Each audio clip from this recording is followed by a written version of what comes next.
வணக்கம் நண்பர்களே, இது தமிழ் நண்பன் ஷார்ட்கட் சேனல். இப்போ நான் பார்க்க போகிறது மெட்ராஸ் ஹைகோர்ட்டில் இந்த ரிசல்ட்டு மார்க் வந்து கொடுத்துருந்தாங்க. ஸோ அதை பற்றின ஒரு சில விஷயங்கள் அப்படின்றத பார்த்துருவோம். இதில் வந்து 2-3 விஷயங்கள் நம்ம டிஸ்கஸ் பண்ண போகிறோம். ஸோ அதை கொஞ்சம் டீட்டெயிலாக பார்த்தீங்கன்னா தான் புரியும். ஸோ இது வந்து ஒரு அனலைஸ் அப்படின்ற மாதிரி தான். ஸோ எவ்வளோ பேர் ஆப்சண்ட் ஆகிருக்காங்க, எவ்வளோ பேர் செலக்ட் ஆகிருக்காங்க, அவங்களில் எவ்வளோ பேருக்கு வந்து ஜாப் கிடைக்கும் அப்படிங்கிற இதுதான் அனலைஸ் தான் பண்ண போகிறோம். ஃபஸ்ட்டு வந்து பார்த்தீங்க அப்படின்னா, முதல்ல நீங்கள் தெரிஞ்சுக்க வேண்டியது 12 மதிப்பெண்கள் அப்படின்றது எடுக்கணுங்க. இந்த 12 மார்க் எடுத்தீங்கன்னா மட்டும்தான் நீங்கள் பாஸ். அதாவது ரிட்டனில் நீங்கள் ஒரு 99 மதிப்பெண்களும், ப்ராக்டிக்கலில் கரெக்டாக ஒரு 69 மதிப்பெண்களும், இல்லை 70க்கு 70, இங்கே 100க்கு 100, இங்கே 70க்கு 70 எடுத்து ப்ராக்டிக்கலில் இங்கே போட்டிருக்காங்கல்ல இந்த 11, 11, 9 அப்படின்ற மாதிரி இந்த மதிப்பெண்களில் ஏதாவது உங்களுக்கு ஒன்றா இருந்துச்சு அப்படின்னா நீங்கள் வந்து அந்த இன்டர்வியூவில் செலக்ட் ஆகலை, நீங்கள் ஃபெயில், அவ்வளோதான்.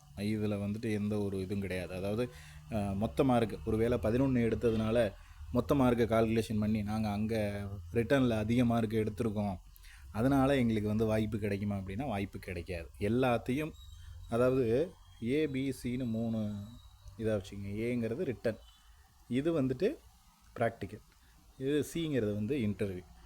இங்கே இருக்கிற எல்லா மார்க்கையும் கூட்டணும் அப்படின்னாலே மினிமமாக சியில் நீங்கள் 12 மார்க் எடுத்துருக்கணும். 12க்கு கீழே எடுத்திருந்தீங்கன்னா 11, 10, 9, 8, 7 எந்த மார்க் எடுத்திருந்தாலும் இந்த 3தையுமே கூட்டவே மாட்டாங்க. இதெல்லாம் கூட்டணுங்கிற அவசியமே அவங்களுக்கு கிடையாது. ஸோ டோட்டல் பண்ணி மார்க் போடும்போது எங்களுக்கு கொஞ்சம் அதிகமாக வருமோ அப்படின்ற மாதிரியான கான்செப்ட் வந்து இதில் வராது. நீங்கள் வந்து இங்கே 100 மார்க்கு 100க்கு அதாவது ஒரு 95 எடுத்து, இங்கே ஒரு 95 எடுத்தேன், இங்கே ஒரு 65 எடுத்திருக்கேன், இங்கே 11 தான் வந்திருக்கு அப்படின்னா கூட்டுவாங்கன்னா கூட்ட மாட்டாங்க. ஸோ இந்த 12 அதாவது 12க்கு கீழே தான், 12 எடுத்து கரெக்டாக 12ல் இருக்குது அப்படின்னா பாஸ் தான். ஸோ இந்த 35 எடுத்தால் பாஸ்ன்னு ஸ்கூலில் சொல்லுவாங்கள்ல, அந்த மாதிரி தான். இது எதுக்காக அப்படின்னா பேசிக்காக இன்டர்வியூவில் அவங்க கொடுக்கக்கூடிய குறைந்தபட்ச மதிப்பெண்கள், அந்த மதிப்பெண்கள் எடுத்தால் தான் நீங்கள் பாஸ். இன்டர்வியூ பாஸ் ஆகிறதுக்கு, ப்ராக்டிக்கல் பாஸ் ஆகிறதுக்கு தனியாக ஒரு மார்க் இருக்குது. அந்த மாதிரி தான் எக்ஸாம் ரிட்டன் பாஸ் பண்ணுறதுக்கு ஒரு பாஸ் மார்க்குன்னு ஒன்று இருக்குது. அதை எடுத்தால் மட்டும்தான் அதில் வந்து உங்களுக்கு வேல்யூவேஷனே பண்ணுவாங்க. அதனால் அதுக்கப்புறம் உங்களுக்கு டோட்டல் போட்டு பார்க்குறது எல்லாமே இது எல்லாத்தையும் கூட்டினா மட்டும்தான். ஸோ அதனால் ரொம்ப குறைவான மதிப்பெண்களாக 12க்கு கீழே எடுத்துருந்தீங்கன்னா இது பண்ண மாட்டாங்க.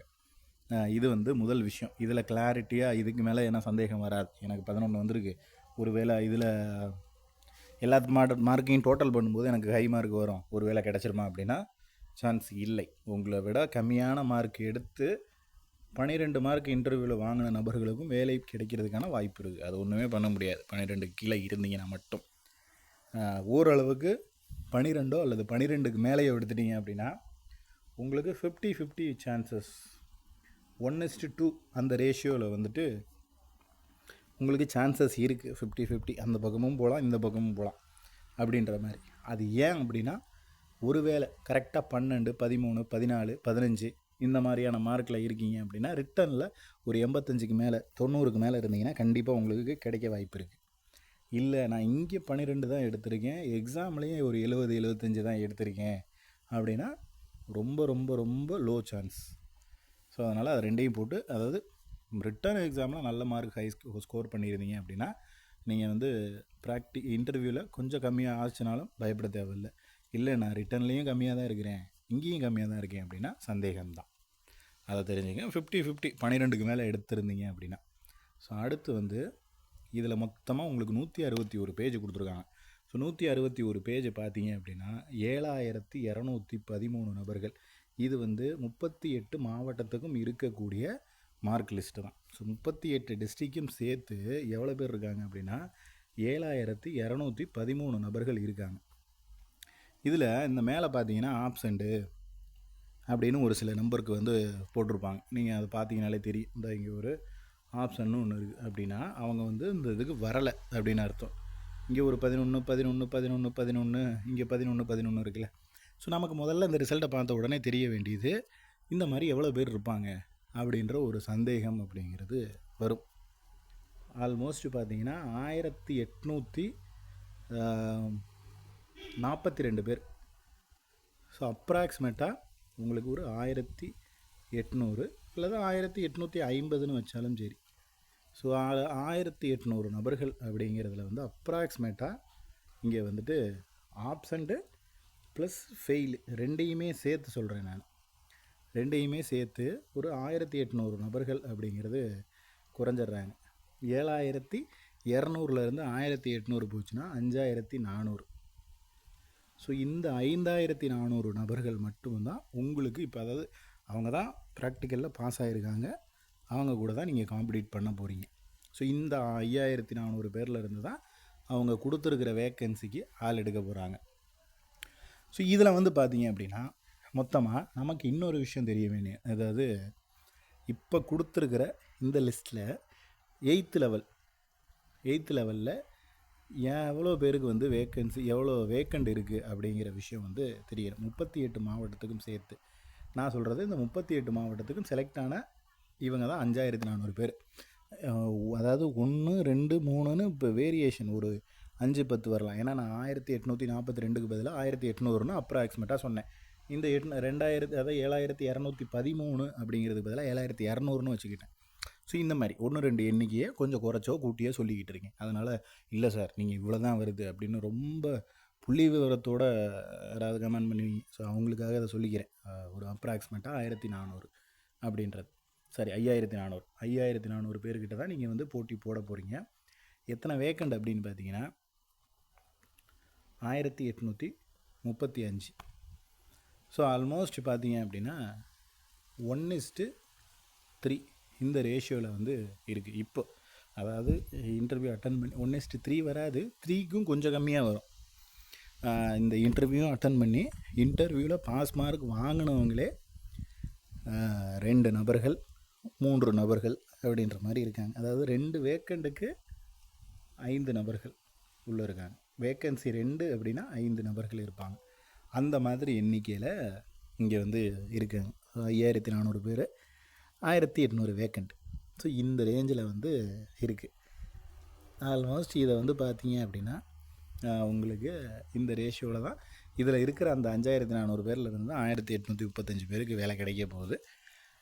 இதில் இன்னொரு விஷயம் இருக்குது. அதாவது ஹை மார்க் வாங்கி, அதாவது ரொம்ப ஹை மார்க்காக ரிட்டன் எக்ஸாமில் 90 அல்லது 90+ வாங்கின நபர்களாக இருந்தால் மேக்ஸிமம் 95% வந்து ஃபெயில் மார்க் போட்டிருக்காங்க. அது வந்து நிதர்சனமான உண்மை. இல்லை நான் ரிட்டனில் ரொம்ப ஹை மார்க் வாங்கலை பட் என்னையும் ஃபெயில் போட்டிருக்காங்க அப்படின்னா இதுக்கெல்லாம் ரீசன்ஸ் கண்டுபிடிக்கவும் முடியாது, ரீசன்ஸ் தேடவும் முடியாது. இதை யாராலையுமே பதில் சொல்ல முடியாது. நீங்கள் வந்து அங்கே போய் ஒரு பொது அறிவு கொஷினோ இல்லை வந்து ஒரு ஜென்ரல் நாலேஜ் பற்றியோ இல்லை வேறு ஏதாவது கோர்ட்டு சம்மந்தமான கேள்விகள்லாம் யாரும் உங்களை கேட்கல. என்ன பண்ணுறீங்க, எது பண்ணுறீங்க, ஃபேமிலியில் என்ன பண்ணுறாங்க, என்ன ஏது, அவ்வளோதான். இதுக்கு வந்து அவங்க போட்ட மார்க் அது அவங்களோட போடுறவங்களோட மனநிலை. நீங்கள் வந்து மார்க் எடுத்தீங்க அப்படின்னு நான் சொல்ல மாட்டேன். நீங்கள் இவ்வளோ மார்க் தான் வாங்கினீங்க, இவ்வளோ மார்க் தான் நீங்கள் எடுத்தீங்க, இது எதுவுமே நீங்கள் எடுத்த மார்க் கிடையாது. அவங்க போட்ட மார்க், அவங்க போடப்பட்ட மார்க், ரெண்டுக்குமே வித்தியாசம் இருக்குது. நீங்கள் எடுத்த மார்க் அப்படின்னா நீங்கள் போய் படித்து ஒரு எக்ஸாம் எழுதி மார்க் வாங்கிறது அப்படிங்கிறது நீங்கள் எடுத்த மார்க்கு, படித்து வாங்கின மார்க்குன்னு சொல்லலாம். இது வந்து வாங்கின மார்க் கிடையாது, அவங்களா கொடுத்த மார்க். ஸோ அந்த கொடுத்த மார்க்கு வந்து எப்படி வேணால் இருக்கலாம், எதை வச்சு வேணால் கொடுத்துருக்கலாம். அதுக்கு வந்து இந்த ரீசனால் தான் கொடுத்தாங்க, இதனால தான் குறைஞ்சதுன்னு நான் சொல்ல வரல. பட் பார்த்தீங்கன்னா 100க்கு 90% நல்ல மார்க் வாங்கியிருக்கிற நபர்களை ஃபெயில் போட்டிருக்காங்க. ஒரு சிலர் நல்ல மார்க் வாங்கலை அப்படின்னாலும் ஃபெயில் போட்டிருக்காங்க. அப்படின்னா என்ன காரணம்னா அது அவங்களுக்கு பர்சனலாக இல்லை இவங்க இந்த வேலையை செய்வாங்க செய்ய மாட்டாங்க அப்படின்னு மேபி மனசில் ஓடி இருக்கலாம். அது என்ன ஓட்டம் என்ன கண்ணோட்டம் அப்படிங்கிறது நமக்கு தெரியாது.